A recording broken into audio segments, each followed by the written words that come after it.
Les informations pour ce mardi 20 juillet, bon début de soirée, Madame, Monsieur.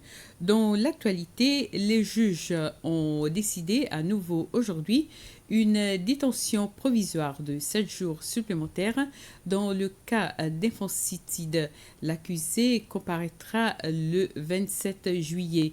À la demande de l'avocat de la défense, l'accusé a été autorisé de sortir au grand air 30 minutes par jour, de pouvoir recevoir de la nourriture de ses parents et aussi de pouvoir bénéficier de l'aide d'un psychologue.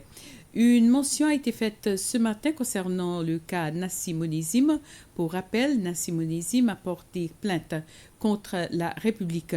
Son avocat a demandé un report d'audience de 14 jours afin de préparer sa réponse aux derniers arguments que la République a exposé.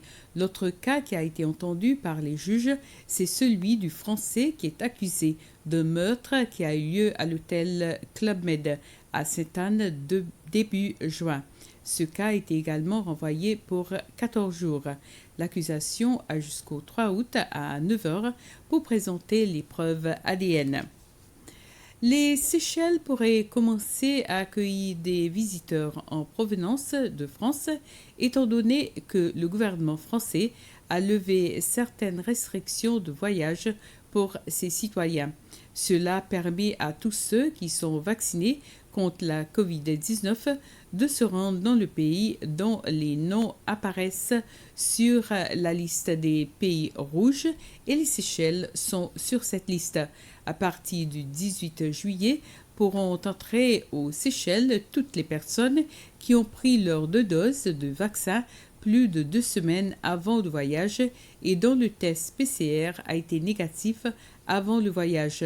Le ministre des Affaires étrangères et du Tourisme, Sylvestre Rategonde, s'est félicité de cette nouvelle et l'a qualifiée d'excellente pour le pays, même si les Seychelles restent encore sur cette liste rouge. Air France devrait reprendre ses vols à destination des Seychelles en octobre. Le ministère de l'Environnement, la IDC et la Island Conservation Society ont fait le point sur le recensement des colonies des goélettes qui peuplent nos îles éloignées.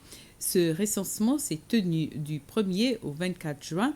Ce matin, lors d'une conférence de presse, les représentants de ces entités ont annoncé que l'analyse des données recueillies est en cours.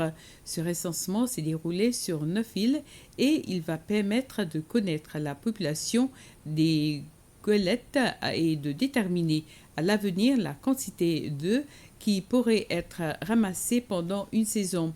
La directrice générale pour la protection de la biodiversité, Marie-Mé Muzungaile, a déclaré que l'analyse préliminaire montre que la goélette est une espèce qui fait face à plusieurs menaces, y compris le braconnage.